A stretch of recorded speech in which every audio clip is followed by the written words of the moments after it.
The Lions' early fake punt sets the tone. It didn't take long for it to happen since you just knew the Lions would give the reigning champions everything they had. In the first quarter, did you fake a punt within your own 20-yard line? According to NFL research, no club even attempted that during the entire 2022 NFL season. Dan Campbell, the head coach, didn't hesitate to fire from his own 17, and his audacity was rewarded. The Lions stunned Arrowhead Stadium into early hush by stringing together an 8-minute, 14-play, 91-yard drive to grab a 7-0 lead. The Lions now have a distinct identity. They aren't hesitant to take a chance right away, and some of that confidence may have its roots in the team's better defense. Even though it didn't succeed, going for it late on fourth down was a clear decision. Once more, Campbell's defense was on his side, catching Patrick Mahomes off guard. After its biggest victory in recent memory, this Detroit squad can suddenly carry itself with a chip on its shoulder, and it's only week 1. Suddenly, this team is a must-see on TV going forward. Sky Moore and Kadarius Toney struggle without Travis Kelce. Travis Kelce, knee, would leave the Chiefs shorthanded, so they made it plain from the start that this would be a committee effort. The expectation was that Kadarius Toney or Sky Moore would ultimately come through with some big plays to make up for Patrick Mahomes' first 7 passes, which were completed to 7 different receivers. Instead, everyone had unpleasant evenings. Toney had 1 catch for 1 yard on 5 targets, looking more and more nervous with each error he made, while Moore had 0 catches on 3 targets, including a few passes that slipped through his hands in the closing minutes. The first was a drop that was quite catchable and resulted in a game-changing pick 6 by Brian Branch, while not turning around to tackle him. Next came a third down failure and a run play loss. With just over 2 minutes left, there was finally a drop, even though the throw wasn't flawless. Toney would have had time to catch it.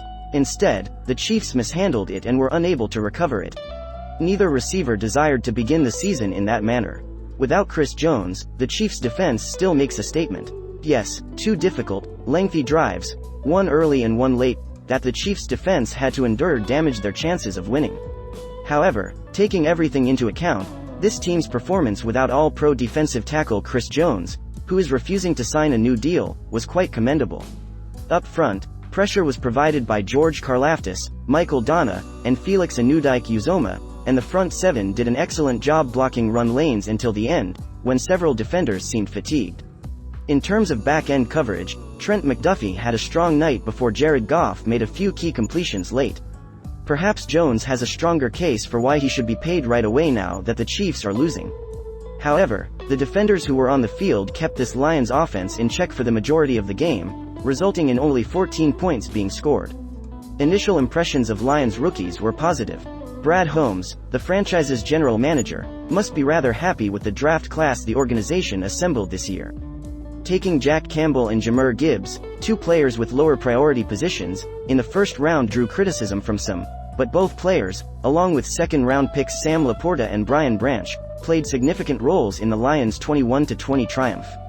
With his 50-yard int TD, Branch had the game's biggest play, but discerning Lions fans had been aware of him since the preseason. Furthermore, Branch's interception would not have occurred if Campbell hadn't intercepted the ball 2 plays earlier, preventing a potential first down. In addition to his crucial block of David Montgomery's game-winning touchdown run in the fourth quarter, Laporta had 5 catches. And Gibbs showed some early promise with a 17-yard run and a 10-yard catch and run. However, it was his 18-yard run late in the fourth quarter, which broke 2 Chiefs tackles, that really turned the game around.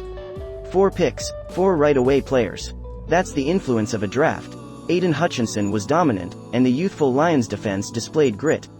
The Lions looked for defense-related improvements during the entire summer. The preliminary findings are very positive. The Lions' defense, led by Aiden Hutchinson, matched the Chiefs' defense with effort, intensity, and execution despite a few glitches along the way, which is to be anticipated against a Mahomes-led squad. Right tackle Jawan Taylor of the Chiefs was lining up about as deep as you're allowed to in this league as Hutchinson engaged him in a fierce scrap. On a few pass plays when Hutchinson kicked inside, blowing past him numerous times with speed and power, he also assigned the job to right guard Trey Smith. All night long, he was a pain in Mahomes' side. The Lions still tipped 5 Mahomes throws and forced 18 incomplete passes despite a couple coverage errors. Defensive coordinator Aaron Glenn produced a brilliant performance that night, foregoing his high-pressure approach in favor of a zone-heavy strategy. The Lions performed admirably, save for the Chiefs' brief burst in a 92-yard drive just before halftime. This team is suddenly dangerous because of that.